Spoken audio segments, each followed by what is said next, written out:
ప్రియమైన విద్యుత్ వినియోగదారులందరికీ మరియు ముఖ్యంగా రైతు సహోదరులకు సంస్కారవంతమైన నమస్కారం. ఎందుకంటే ఇప్పుడు సోషల్ మీడియాలో ఇప్పుడున్న ప్రభుత్వం మరియు అధికారులందరూ కలిసి రైతుల నడ్డి విరగొట్టే విధంగా చేస్తున్నారు అని సోషల్ మీడియాలో ఒక పోస్ట్ వైరల్ అవుతుంది. ఇది తప్పున్నర తప్పు. ఎందుకంటే ఎవరైనా సరే రాజకీయంగా రావాలంటే రాజకీయంగా మాట్లాడుకోవాలి. కానీ కొంతమంది రాజకీయ నాయకులు చేసే ఈ చౌకబారు పోస్టుల వల్ల మాలాంటి విద్యుత్ అధికారులకు, విద్యుత్ ఉద్యోగస్తులకు, విద్యుత్ వ్యవస్థలో కింది స్థాయిలో క్షేత్రస్థాయిలో పనిచేసే వాళ్ళందరికీ దీని వల్ల ఇబ్బంది కలుగుతుంది. ఇప్పుడు సర్క్యులేట్ అవుతున్న ఈ పోస్ట్ ఫేక్.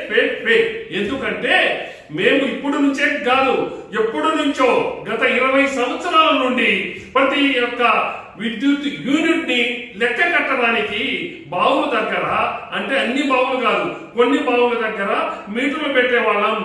ఆ యొక్క యావరేజ్ ప్రాతిపదికన అన్ని కనెక్షన్లకు ఎంత విద్యుత్ వినియోగం అవుతుందనే యథార్థాన్ని తెలుసుకొని దీని వల్ల మనకు ఎన్ని యూనిట్లు వ్యవసాయానికి కన్జ్యూమ్ అవుతుందనే వాస్తవం కొరకే మీటర్లు ఇప్పుడే కాదు, 20 సంవత్సరాల క్రితమే ట్రాన్స్ఫార్మర్ల దగ్గర కూడా మీటర్ పెట్టాము. ఇప్పటికీ మీటర్లు ఉన్నాయి. కానీ కావాలని ఇట్లాంటి చౌకబారి తన వల్ల విద్యుత్ ఇంజనీర్ల మనోభావాలు దెబ్బతింటాయి. మీరు రాజకీయంగా ప్రభుత్వం మీద ప్రతిపక్షం మీద ప్రభుత్వం ఉంటే మీరు చూసుకోండి.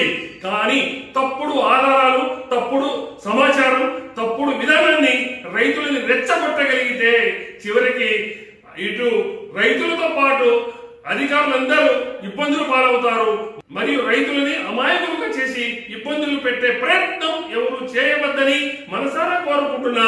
పవర్ కోటేశ్వరరావు. మిత్రులారా, ఈ వీడియోని షేర్ చేసి తప్పగా సమాజానికి చేర్చినట్లయితే అందరికీ చేరే విధంగా వాస్తవాన్ని ప్రతి ఒక్కరూ అర్థం చేసుకుంటారని ఆశిస్తున్న మీ మిత్రుడు పవర్ కోటేశ్వరరావు.